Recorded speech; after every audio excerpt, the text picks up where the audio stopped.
Please welcome Christopher Smith.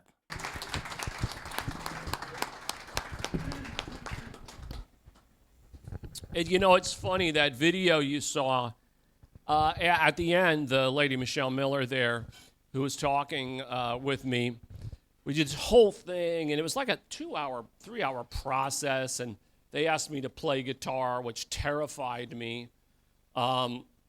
And then we go through this whole thing, and at the end she says, they turn off the lights, they stop the cameras, pull the cameras, and she turns to me and she goes, "All right, how did you really do it?"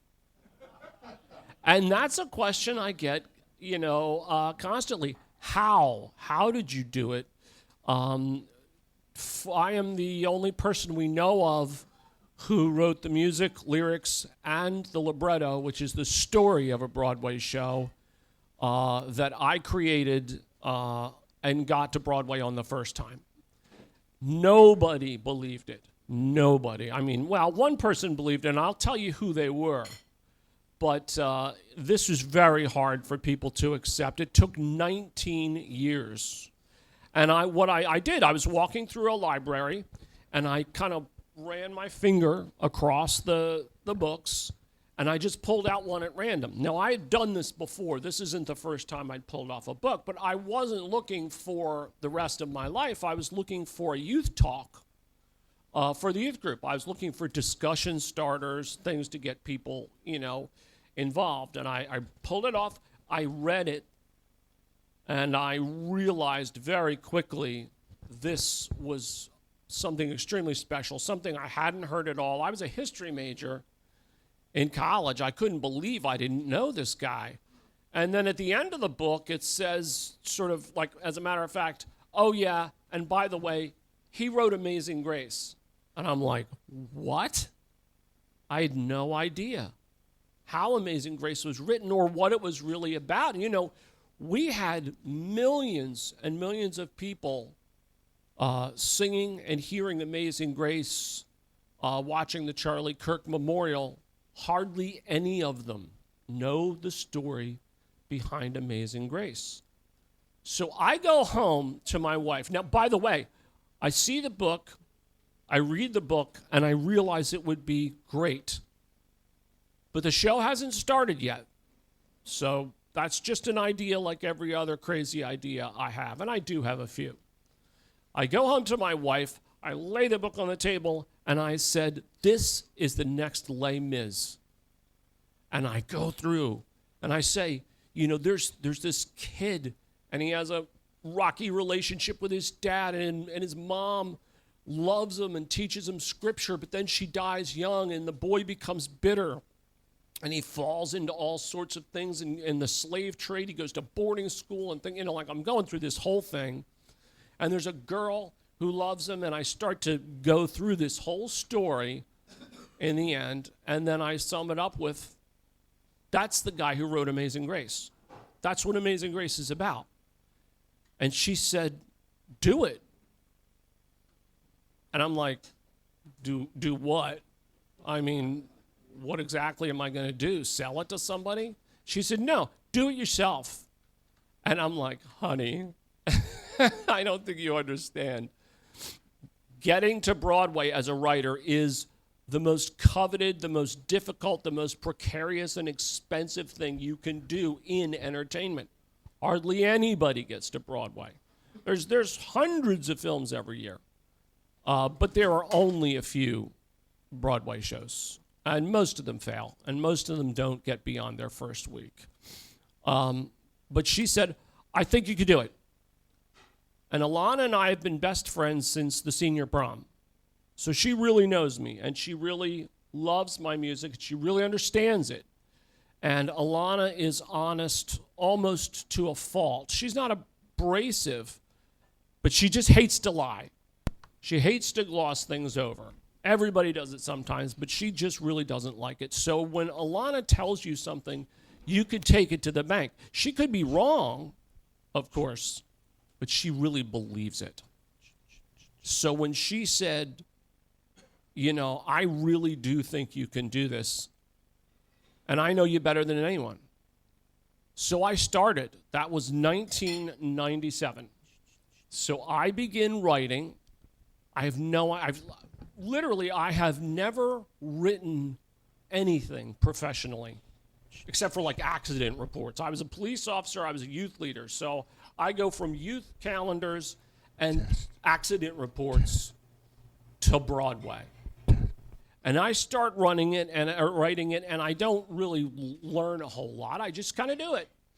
And it grows and grows and grows. Alana, my wife, my best friend, was the only person that always believed I could do it. She said to me when I objected, she would say, well, aren't you the one that tells the youth that you shouldn't put God in a box and God can do more than you could ask for or even imagine?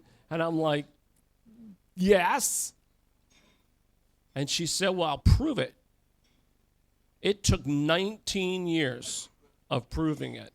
And God had to move me from a position of immaturity to maturity, not only as a writer, but as a man. I was going into a situation where every single person on the crew was more knowledgeable than me. But I knew the story, and none of them had experienced personal salvation, as far as I knew. That encouragement from Alana was the tiny snowball that caused an avalanche. And I'm here to talk to you today about encouragement. I believe encouragement is the ultimate force multiplier in life. It's the ultimate spiritual power-up. It is the lowest cost, highest yield investment in the history of the world. This is something that costs nothing really. Maybe it costs a little discomfort on your part. But it can cause a result that pays back years, decades, even centuries. And if you doubt it, imagine what would have happened to our world if Winston Churchill didn't go against everybody and tell the British people, you can do it. You can win. And they believed him. And after all those years of struggle, he was right.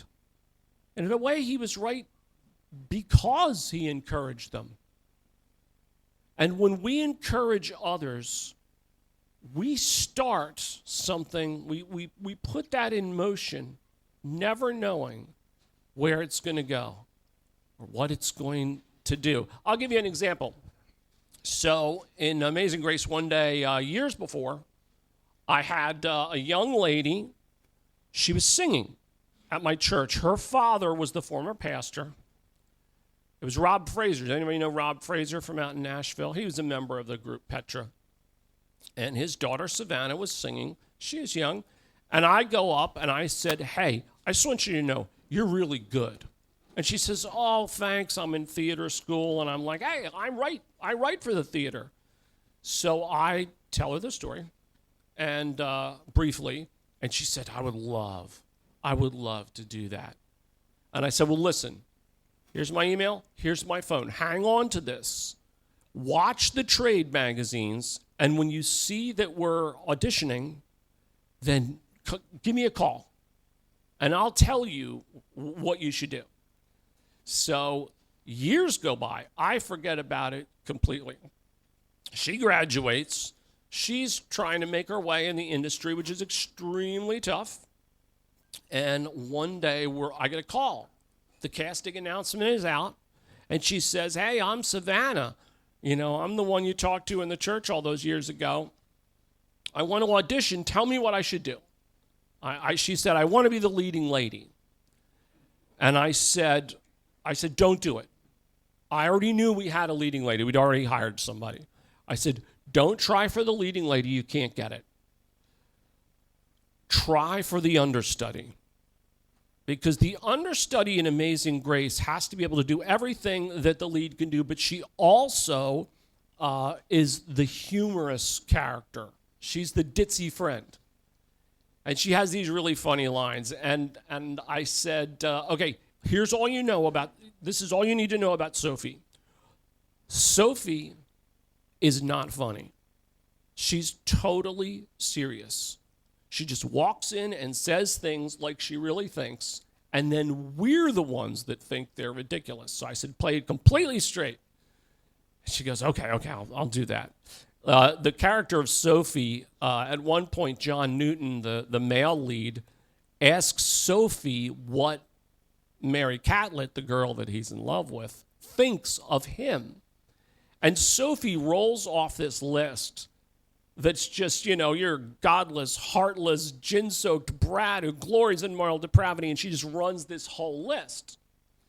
And I said, when you do the list, memorize it as one word. Godless, heartless, and so she did. And she comes in to the audition, and she was fantastic. Now, I can't take any credit for her talent, but you could see how the encouragement at the start brought her to this point. And then she does the funniest stuff, and we're just laughing. We're on the floor. And then the director looks her in the eye and says, that was really good. Have you been working with someone? I'm like, oh, here it goes. I'm totally busted. But luckily, she had the good sense to say, oh, yeah, my acting coach is this person and my music coach is this word. So I was in the clear. I did tell him later. She got that part. We went to Chicago and did our pre-Broadway tryout. She was hysterical, and people laughed. And then we got to Broadway. And she was playing the part of the understudy. This is her first Broadway show.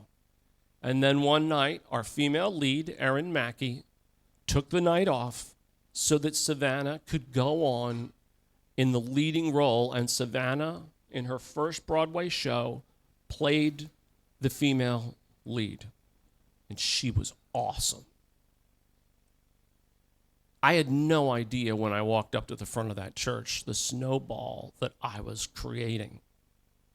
And the interesting thing about it is after that, I found out that she knew a guy named Kyle Schnack, who is the director at the King's Academy down in West Palm Beach.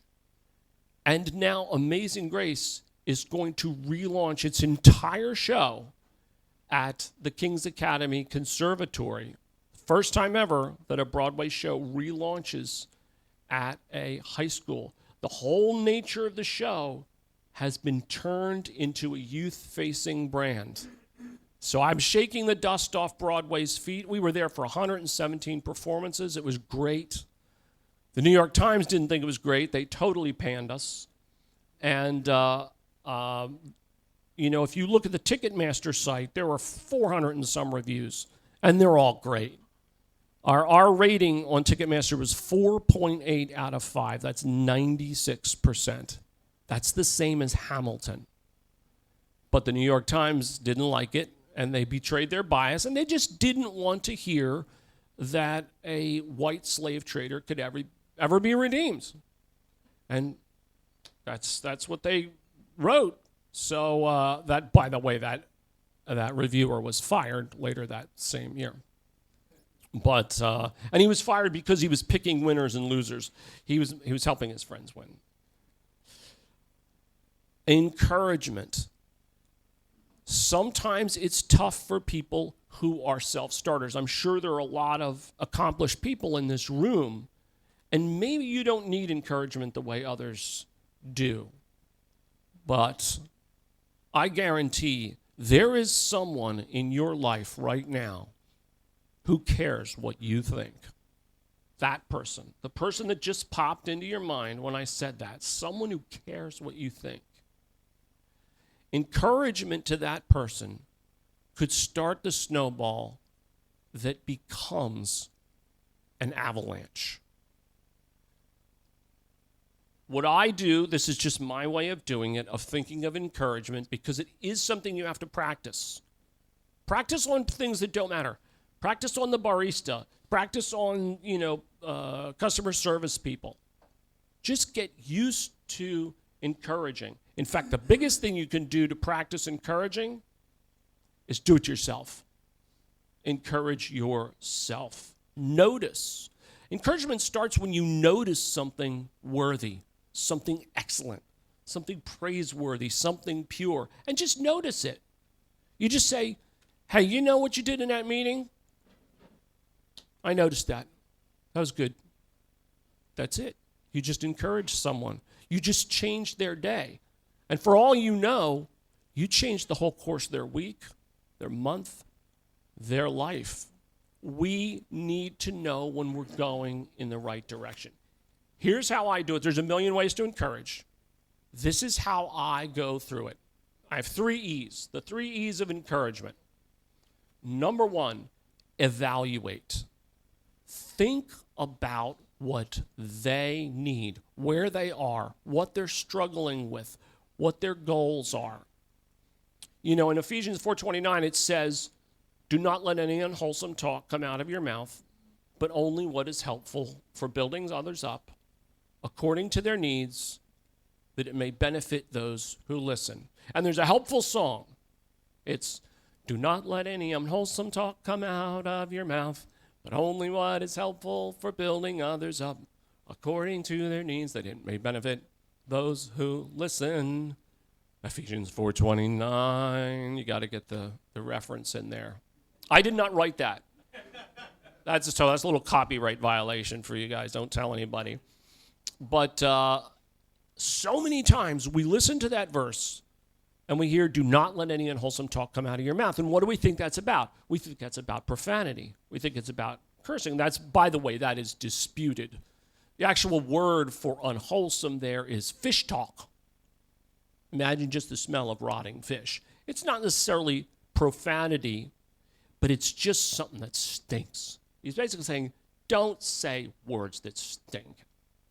But we always forget the second half. But only what is helpful for building others up according to their needs. So you don't rub your wife's neck when you have a neck ache. You rub your wife's neck when she has a neck ache. So evaluate. Figure out what's going on. Pray about it. The second step that I use is elevate. Do we have any private pilots in the room? Maybe fly planes here? When a pilot is going along in level flight and they want to go higher, they want to rise up, what do? They pull back the stick and it takes the nose of the plane and it points it up. And then the plane will begin to rise. That's all encouragement is. You're not lifting them. You're not putting them on your shoulders and taking them to another place. You're just raising their vision up. I raise my eyes to the hills. Set your mind on the things above. These are all ways of getting from where you are to another altitude. The second thing, if you're in a plane and you raise your altitude, you've got to add power. Otherwise, you'll lose your airspeed and eventually you'll fall out of the sky. The power is prayer. We have to pray for the people we encourage and encourage the people we pray for. So I do it as 2 steps. Evaluate, elevate. And then the last one is empower. They got to do it themselves. We've got to let them rise and fail and try, and we've got to encourage them through that process. So when you get into a situation and you can't remember, wait a minute, what am I supposed to do? Evaluate, elevate, and empower. And that's my little trick. Sometimes you can build encouragement into a product. Amazing Grace is the story of a man who was a wretch and who found Jesus Christ. And Jesus Christ transformed his life, which transformed your life.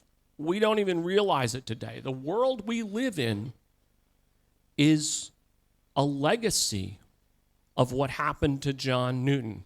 It was March 21st, 1748. March 21st, 1748, first day of spring, one of the great unknown dates of history. Hardly anybody knows it. And we believe in my organization, I'm Project Grace, that's us. We are a nonprofit partnership with Christian Ministry Alliance. We believe that March 21st is so pivotal in the lives of human beings today because it was the beginning and the end of slavery, and it was the birth of the world's most loved song. And we are going to petition the president to declare March 21st National Day of Grace. And the young people that we work with are going to hand it to him in person. March 21st, be praying for us about that. We're going to start the petition March 21st of this year, and then we want March 21st, 2027 to be the inaugural National Day of Grace. And I've been talking to the Kennedy Center, but it may very well get too big, and we may have to go out onto the National Mall. So, boy, does this country need a time of grace. But I mean, look, we concentrate on a lot of things, guys. We spend our efforts and our days doing a lot. Without the grace of God, the game's over, guys. There's nothing. There's no prosperity. There's no growth. There's no light. There's no sound. There's no nothing. All of it is grace. And that's why Project Grace is about understanding what grace is and experiencing. This is our slogan: get grace, give grace. And that's a brand. That's going to be what's on the T-shirts. Get grace, give grace. We're going to turn that into a national movement, starting with the young and then growing to everybody else. We'll have videos about it. What does grace mean to you? Tell us a story of grace. We'll have famous people. We'll have regular people. We'll have you. And we're going to put that all on YouTube and other streaming platforms. We also do two other things. Well, Amazing Grace you already know about. Amazing Grace is returning at the King's Academy in West Palm Beach. That's going to happen in September. We're going to film it, and we're going to release it worldwide. This is not something Broadway shows usually do. We're going to actually put the whole show online so people can see it. And then we're going to let schools and colleges and community theaters license it worldwide. This was the original idea of Amazing Grace. It was to allow this to permeate the culture. I mean, Broadway is so expensive. I mean, Paul was just saying those tickets could be $250. Do we really need to reach out to the $250 crowd? I mean, it's a good thing, but going to your local high school and seeing people you know, watching the kids in your school, in your family, singing Amazing Grace and telling this story, that's encouraging. It's built into the show. Grace Quest. Grace Quest Interactive is a card game. It's a game, it's a challenge game. So you get a deck of cards, and every day you pick a card, and on there is a challenge. So the challenge would be contact someone you haven't talked to in at least a month and encourage them. And then it would have the scripture that would go that. We have 1 Thessalonians or something like that. And then there's a QR code on the card. So what you do is you take your phone, you scan the QR code, and you go to a map. And that map shows you everyone in the world who has your challenge that day. And you can see them. You know, it's anonymized. You wouldn't know exactly where they are. And then as they complete their challenge, the color changes. So you can actually watch all your brothers and sisters who are accomplishing that challenge today. And you could chat with them. There's a chat. You can encourage one another. You can say, I did it. You can say, hang in there. All these different things. And then as you go, you earn points.